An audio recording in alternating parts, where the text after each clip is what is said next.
diretsahan mo kami, Tay. Paano ka nagpapaalam kay Ate Uyen? Hindi, open na ako, pwede na sa kanya. Pwede. Paano Oo, nga? sabihin ko, pupunta ako ng Batangas, mumotorsiklo ako. Oh. O basta, pasalubongan. Salubong. Pasalubong. Tapos, pag uwi ng pasalubong, Oh. Your Honor. Ganun lang. Yun nga sinasabi ko sa relationship, kailangan maging maging tapat ka, maging totoo ka. Wag ka magsisinungaling. Tama. Ang hirap magsinungaling, di ba, Teno? Totoo. Oh. Ako nga, ang hirap ako nga, would you magsinungaling. believe, naka-live 360 ako.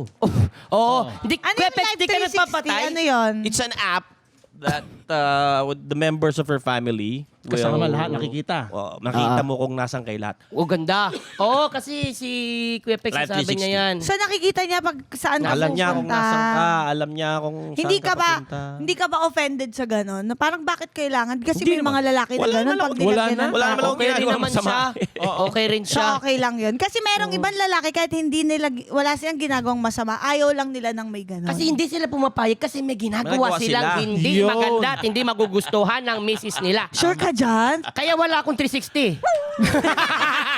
Joke lang! Joke lang! Joke lang, labisay. Ako meron. Nung una, gusto kong umalma eh. Oh. Sabi ko, ba't ako lalagyan ito? Oh. Paano na yung mga lakad ko Oh. na dapat lakarin ko? Oh. Bakit? O katulad ng ano? Katulad ng mga...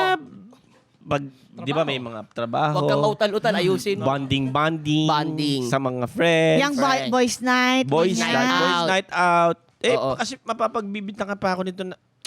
Minsan kasi napapatay ko. Oh. Yun. Hindi sadya? Na-off ko. Hindi sadya? Minsan sinasadya ko na rin. Hoy! Minsan Teka, sinasadya ko. tumatawag si Ate Ems. Sabi niya, ba't pinatay mo? Ba't pinatay mo yung Live 360? Bakit? Hindi.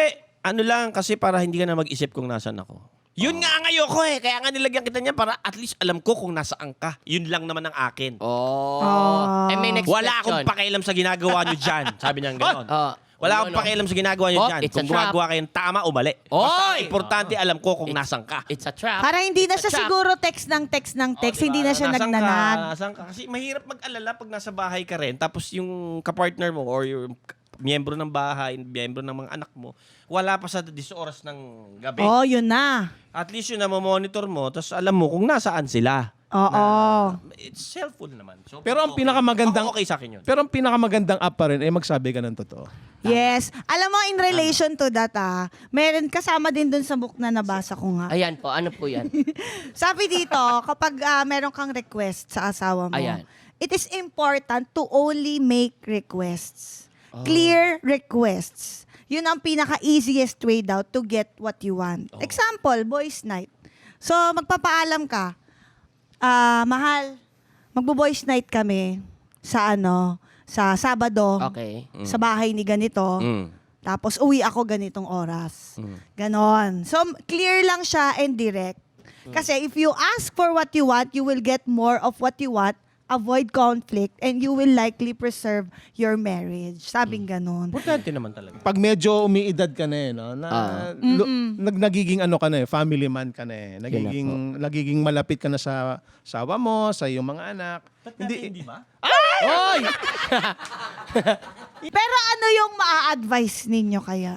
Like para sa mga mag-asawa na nagsastart, parang kagaya namin. Yan, yun. Sa akin, Anong sa amin, maibibigay sa amin. niyong advice? Sa akin, ano lang yan, very ano lang.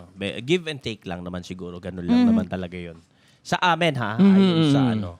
Give and take, yun na yun. At kasi pag, mahirap din kasi yung buhay may asawa kapag nandun kayo sa stage na yung lagi kayong nag-aaway. Dinadaanan talaga ng mag-asawa yan. Buhay Totoo yan. mag-asawa. Totoo yan. Dinadaanan talaga yan. Pero hindi naman sa pagmamayabang. At sa dinaanan kong pag buhay may asawa, nalalampasan din talaga yan. Yeah. Nalalampisan.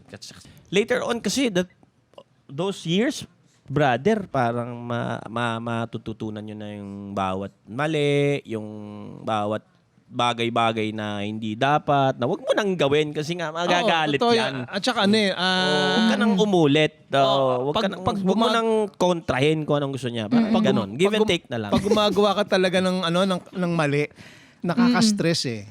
Oo. Nakaka-stress yan. Wala kang Tapos, peace of mind. wala kang peace of mind. So, ang mapapayo ko lang, magsabi lagi kayo ng totoo.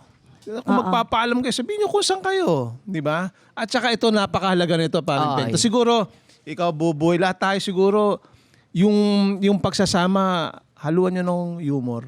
Yun. Hindi pwedeng Gusto ko seryoso Diba? Gusto ko in po life. Wala. Nagbibiruan na lang talaga kayo at lahat yun. Oo, Kung hanggat yun. maaari, dati. Di ba? Ngayon, Kasi- lahat nagagawa nyo na. Masaya lang kayo. Anytime, anyone, anyhow. Halika manood at sumigaw.